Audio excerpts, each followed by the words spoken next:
ஈரோடு கிழக்கிலே இடைத்தேர்தலுக்கு ஒரு இடைத்தேர்தல் இது. இதற்கு முன்பு இடைத்தேர்தல் எப்படி நடந்தது? ஒருவேளை விக்கிரவாண்டியில் வித்தியாசமாக இருக்கும் என்று நினைத்த பொழுது விக்கிரவாண்டியம் எப்படி நடந்தது என்பதையெல்லாம் முழுமையாக தேசிய ஜனநாயக கூட்டணி அதை பார்த்தோம். இந்த முறை தேசிய ஜனநாயக கூட்டணியில் இருக்கக்கூடிய எல்லா தலைவர்களும் கூட ஒருமனதாக ஈரோடு கிழக்கு இடைத்தேர்தலை நம்முடைய கூட்டணி புறக்கணிக்க வேண்டும் என்கின்ற முடிவை எடுத்திருக்கின்றோம். பாரதிய ஜனதா கட்சியை பொறுத்தவரை தனிப்பட்ட முறையில் இது தேசிய தலைவர் திரு நட்டா அவர்கள் முழுமையாக பாரதிய ஜனதா கட்சியினுடைய கோரிக்கையை ஆராய்ந்து தேசிய ஜனநாயக கூட்டணியுடைய கோரிக்கை எல்லாம் ஆராய்ந்து அதற்கு அனுமதி அளித்தார். எதற்கு என்பதை தெளிவுபடுத்த வேண்டியது ஒரு மாநில தலைவராக என்னுடைய கடமை என்ற இந்த நேரத்தில் நான் கருதுகின்றேன்.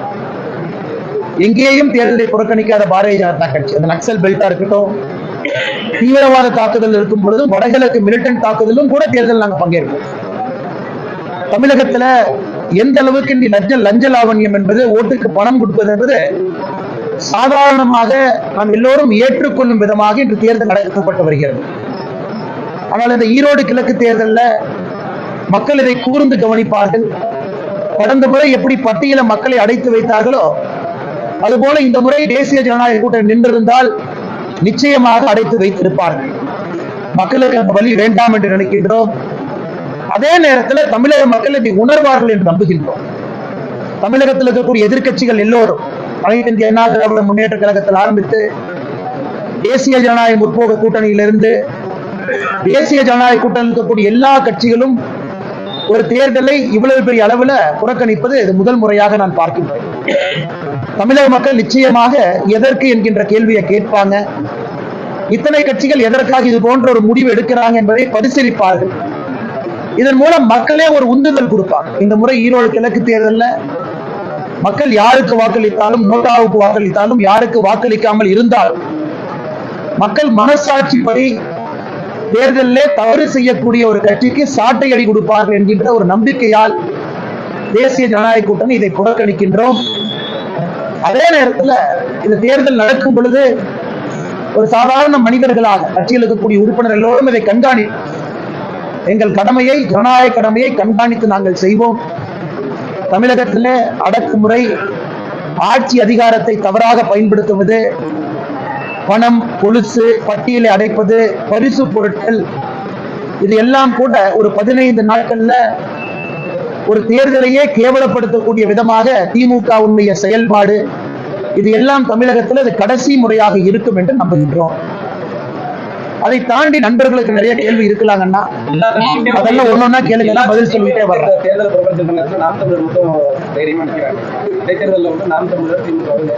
தேர்தலில் நிற்பது தைரியம் என்கின்ற வார்த்தை இல்லைங்க, அதுதான் நான் சொன்னேன். பாரதிய ஜனதா கட்சி ஜம்மு அண்ட் காஷ்மீர்ல இருந்து, ஜார்க்கண்ட்ல இருந்து, வடகிழக்குல இருந்து தன்னந்தனியாக எல்லா இடத்துலையும் நிற்கிறோம். தேர்தலில் எங்களுடைய தொண்டர்கள் நக்சலைட்டுகளால, மிலிட்டன்டால கொல்லப்பட்டிருக்கிறார். அப்படி இருந்து தமிழக பாரதிய ஜனதா கட்சியினுடைய கோரிக்கையை தேசிய தலைமை ஏற்று, தமிழகத்தினுடைய தேசிய ஜனநாயக கூட்டணி ஏற்று நம்முடைய தலைவர்கள் அங்கிருந்து அனுமதி கொடுக்கிறாங்கன்னு அவர்களுக்கும் தெரியும். தமிழக மக்கள் இதை உணர்ந்து இந்த முறை தேர்தலில் ஒரு மாற்றத்தை கொண்டு வருவார்கள் என்று.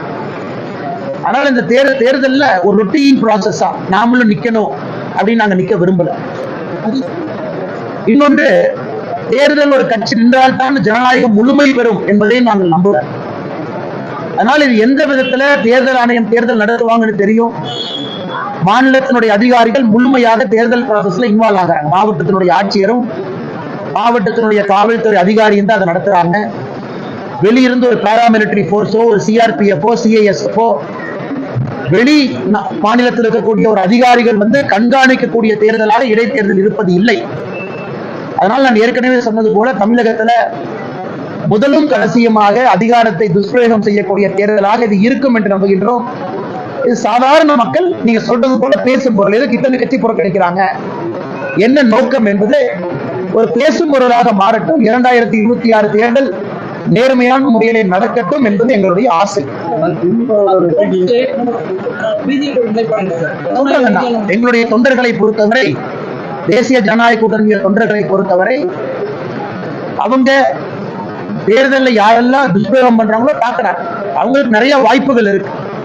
யாரையும் வாக்களிக்காதீர்கள் என்று நாங்கள் கட்டாயப்படுத்த போவது கிடையாது. நிறைய ஆப்ஷன் அவங்களுக்கு இருக்கு. அவர்கள் மனசாட்சிப்படி அந்த முடிவெடுப்பாங்க. தேசிய அமைப்பையும் முதல்வர் நிராகரிக்கிறாங்க. இந்த ஆணவம் நல்லதல்ல அப்படின்னு சொல்லி ராஜபவனிலிருந்து ஆளுநர் இன்னைக்கு ஆளுநர் அவர்கள் கடுமையான வார்த்தையை பயன்படுத்தி இருக்கிறார். அதாவது ஒரு அகங்காரம், இது நல்லதல்ல அப்படிங்கிற வார்த்தை ஆளுநர் என்னை பொறுத்தவரை கடுமையான வார்த்தை.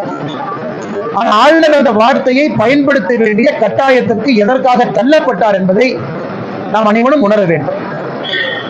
ஒரு முன்னாள் அமைச்சர் என்ன சொல்றாருன்னா, முதலமைச்சர் மட்டும் கண்ணை காட்டியிருந்தா ஆளுநருடைய சட்டையும் பேண்டையும் கழட்டி ட்ரவுசரோடு நடக்க விட்டிருப்போம். அது திமுகவினுடைய ஒரு முன்னாள் அமைச்சர் உதித்திருக்கக்கூடிய பலமுறை. ஆளுநருக்கு எதிராக ஆபாசமான கோஷங்கள், சென்னை முழுவதும் ஆளுநருக்கு எதிராக சுவரொட்டிகள், இதெல்லாம் திமுக ஆளுங்கட்சி சொல்றாங்க.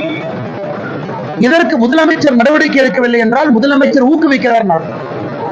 நாயப்படி அந்த முன்னாள் அமைச்சர் இது போன்ற ஒரு வார்த்தையை பயன்படுத்தியதற்காக கட்சியிலிருந்து குறைந்தபட்சம் அடிப்படை உறுப்பினரிலிருந்து நீக்கி இருக்க வேண்டும். முதலமைச்சர் ஊக்குவிக்கிறார் தான் அர்த்தம். அதைத்தான் ஆளுநர் அவர்கள் குழந்தைத்தனம் என்று சொல்லுகிறார். தமிழகத்தில் 1949 ஆரம்பிக்கப்பட்ட திமுக அவங்க சொல்றாங்க. ஆனா அவர்களுடைய நடவடிக்கை என்பது ஒரு குழந்தைத்தனமாகத்தான் இருக்கு.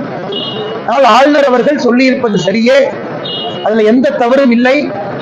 ஆளுநர் இது போன்ற கடுமையான வார்த்தையை பயன்படுத்துவதற்கு திமுகவே அந்த களத்தை கொடுத்துட்டாங்க. அதனால்தான் ஆளுநரை பொறுத்தவரை சரியாகத்தான் பேசியிருக்கிறாங்க. இனியாவது திராவிட முன்னேற்ற கழகம் தன்னுடைய போக்கை மாற்றிக்கொள்ள வேண்டும். மிச்சத்தை விடுங்கண்ணா, ஆளுநரை குற்றம் சொல்றீங்களா, குற்றம் சொல்லுங்க, தவறு கிடையாது. ஆனால் நீங்கள் பயன்படுத்தி இருக்கக்கூடிய வார்த்தைகள் இந்த முறை எல்லையெல்லாம் தாண்டி ஆபாசத்தை நோக்கி, அருவருப்பை நோக்கி சென்று கொண்டிருக்கிறார்.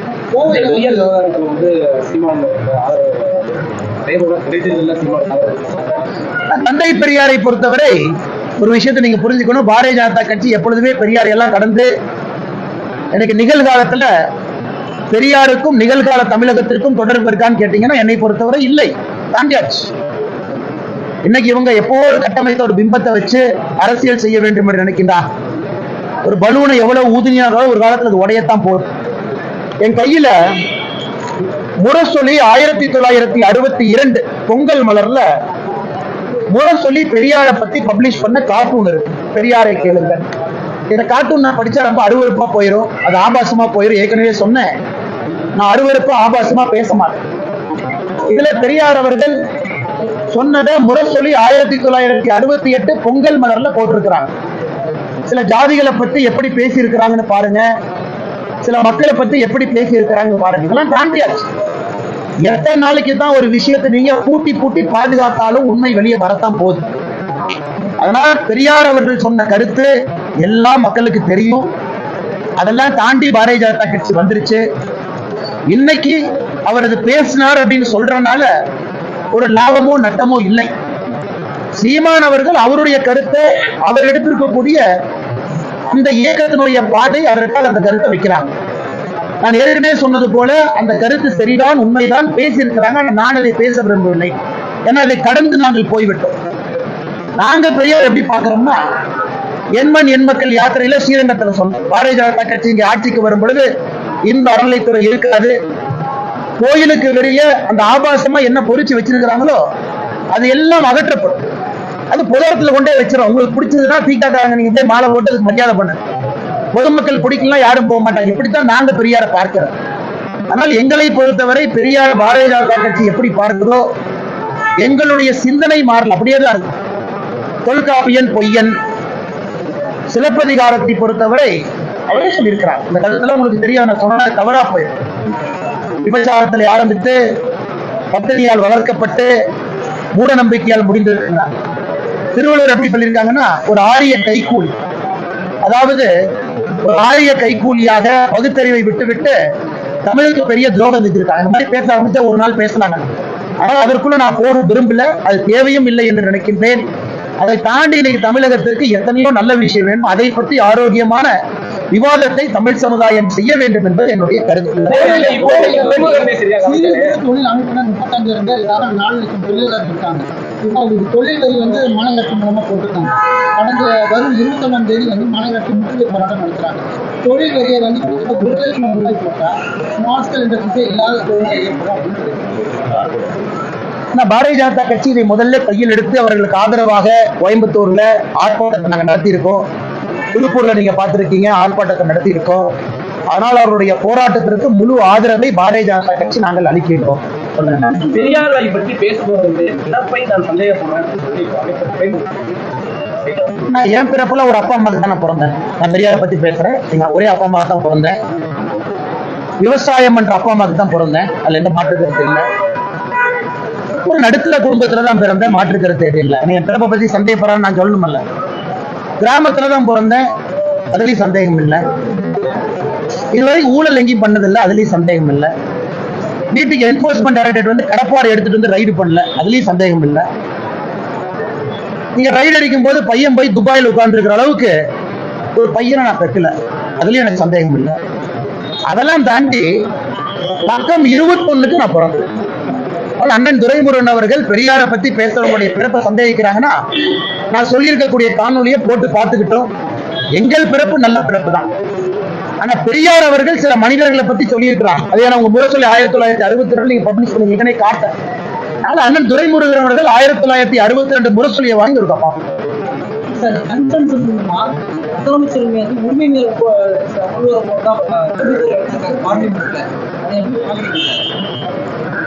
ஒரு விஷயத்தை புரிந்து கொள்ள வேண்டும். 2023 ஆகஸ்ட் 17ஆம் தேதி அதுவரை மாநில அரசு கையில் கிரிட்டிக்கல் அண்ட் ஸ்ட்ராட்டஜிக் மினரல்ஸ், அதாவது அவசியமான கனிம வளம், அது வந்து மாநில அரசினுடைய கையில் இருந்துச்சு. அது மத்திய அரசு சட்ட பாராளுமன்றத்தில் ஒரு தீர்மானத்தை கொண்டு வந்து அது மத்திய அரசினுடைய பவர் அது மாறுச்சு. இன்னைக்கு பிரச்சனை வந்து தம்பிதுரை அவர்கள் அந்த தீர்மானத்துக்கு சப்போர்ட் பண்ணாங்களா அப்படிங்கறத பிரச்சனை. நாம் நன்றாக புரிந்து கொள்ள வேண்டும். இந்த டங்ஸ்டன் ஏலம் விட்டா கூட மத்திய அரசுக்கு 1 ரூபாயில இருந்து பணம் கிடைக்காது.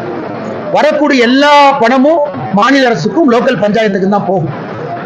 ஆனால் முதலமைச்சர் அவர்கள் என்னை பொறுத்தவரை சட்டப்பேரவையில டங்ஸ்டன் பிரச்சனையில உண்மை தவறி பல விஷயத்தை பேசியிருக்கிறார். உண்மையை தவறி அந்த ப்ராசஸ் எப்படி வந்துச்சு? இன்னைக்கு இவ்வளவு பேசுறவங்க மாநில அரசு மத்திய அரசுக்கு எழுதின கடிதத்தை ஏன் வெளியிடல? சட்டப்பேரவையில் வச்சிருக்கணும் இல்லையா? இன்னைக்கு அப்பா அவர்கள் பாய்ந்து வேலை பார்க்கிறார் திமுகவுக்கு. இல்ல இந்த கட்சி அப்படி சொன்னாங்க, எஃப்ஐஆர் இப்ப போட்டாங்க, பொள்ளாச்சி சம்பவம் இப்படி நடந்துச்சு அப்படி நடந்துச்சுன்னு ஒரு சுப்ரீம் கோர்ட் நீதிபதியை போல அப்பாவை தீர்ப்பு கொடுக்கிறார். என் டங்ஸ்டனை பொறுத்த வரைக்கும் அப்பா அவர்கள் முதலமைச்சரை பார்த்து மத்திய அரசுக்கு நீங்க எழுதின கடிதத்தை கொண்டு வந்து சட்டப்பேரவையில காட்டுங்கன்னு கேட்டுதான் அவர் நேர்மையான நடுநிலைமையான ஒரு ஸ்பீக்கரா நான் பார்ப்பேன். அதெல்லாம் செய்யல. அதனால் அது போல உரிமை வீரர் யாராவது கொண்டு வந்தா நாங்கள் அதை வரவேற்கின்றோம். அதை தவறாக பார்க்கவில்லை. அதே போல ஏடிஎம்கேவும் பிஜேபி கூட்டணி உறுதியாகிவிட்டது. திமுகவினர் உஷாராக இருக்கணும். உதயநிதி அவருக்கு அண்ணா யூனிவர்சிட்டி கண்ணுக்கு தெரியாது. அண்ணா யூனிவர்சிட்டியினுடைய பாலியல் வழக்கு கண்ணுக்கு தெரியாது.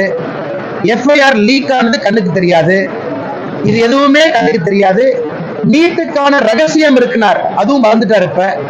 அதனால உதயநிதி அவர்களை பொறுத்தவரை ஒரு நாளும் உதயநிதி ஸ்டாலினுடைய நடவடிக்கையை பார்க்கும் பொழுது தமிழக மக்கள், எங்களை பொறுத்தவரை நாங்க சந்தோஷப்படுறோம். தமிழக மக்களை பொறுத்தவரை ஒரு டைனாஸ்டிக் பாலிடிக்ஸ்ல தகுதி இல்லாத ஒரு நபர் ஒரு குடும்பத்திலே பிறந்தார் என்கின்ற ஒரே ஒரு காரணத்திற்காக பொறுப்புல வந்து உட்கார்ந்தா ஒரு திராவிடியன் மாடல் எப்படி டிசாஸ்டர் மாடலாக மாறும் என்பதற்கு உதயநிதி ஸ்டாலின் அவர்கள் ஆகச் சிறந்த ஒரு உதாரணம்.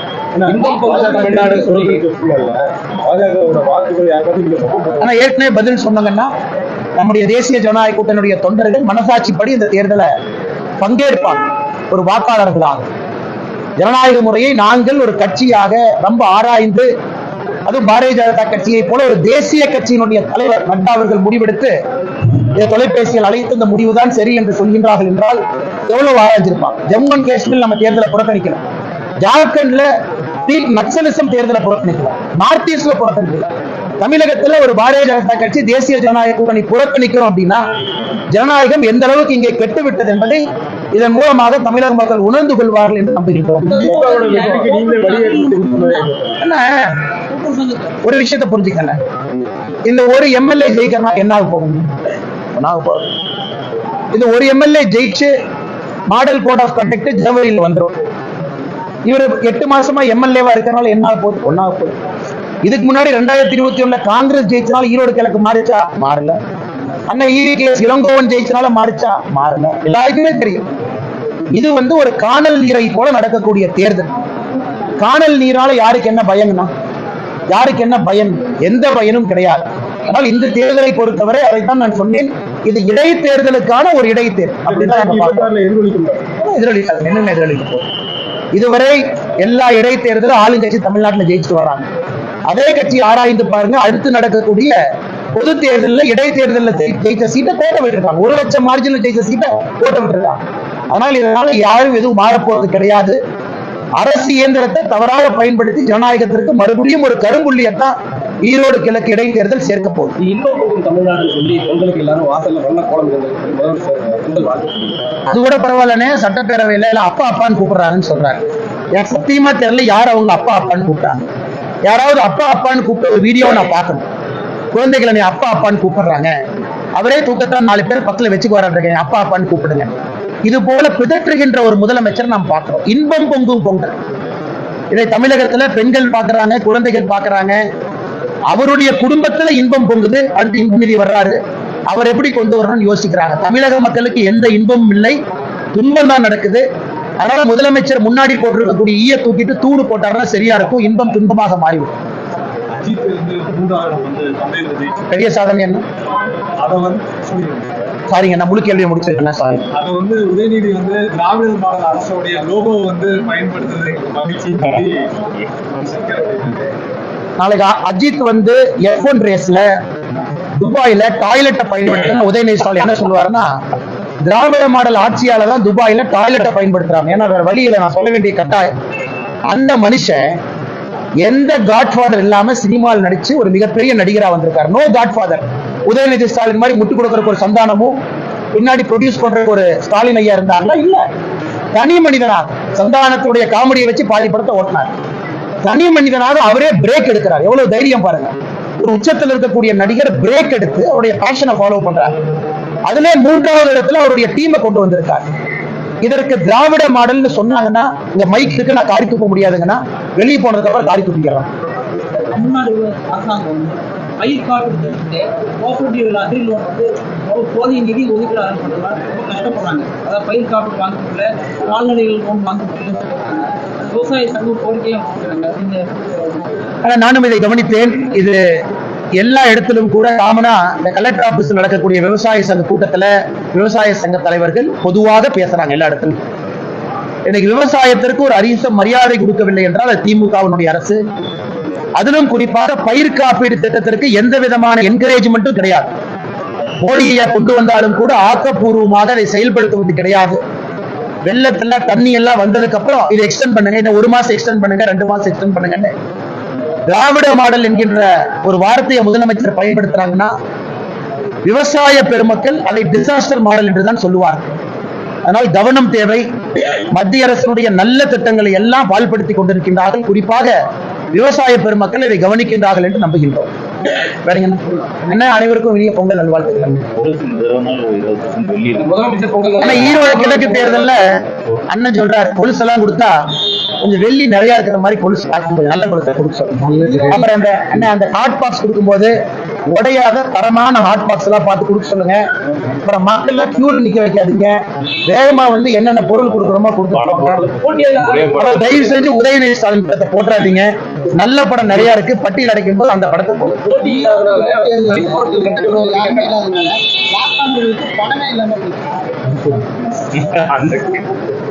அண்ணன் மூத்த பத்திரிகையாளர் அண்ணன் சரியா கணிச்சு சொல்றாரு.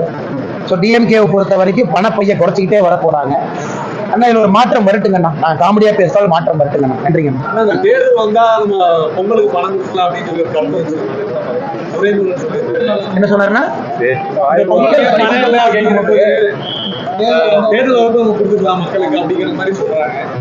அரசியல்ல சில தலைவர்களுக்கு ஒரு வயசு வந்ததுக்கு அப்புறம் ரிட்டையர்மெண்ட் வேண்டும் என்பதற்கு ஒரு கிளாசிக் உதாரணம் அண்ணன் துரைமுருகன் அவர்கள். இதை நம்முடைய சூப்பர் ஸ்டார் ஐயா ரஜினி அவர்கள் மேடையில சொன்னாங்க, சில பேருக்கு ரிட்டையர்மெண்ட் கொடுத்துடலாம். இன்னைக்கு துரைமுருகன் என்ன பேசும்பொழுது ரிட்டையர்மெண்ட் ஏஜ் நெருங்கி விட்டதாக நான் பார்க்கின்றேன்.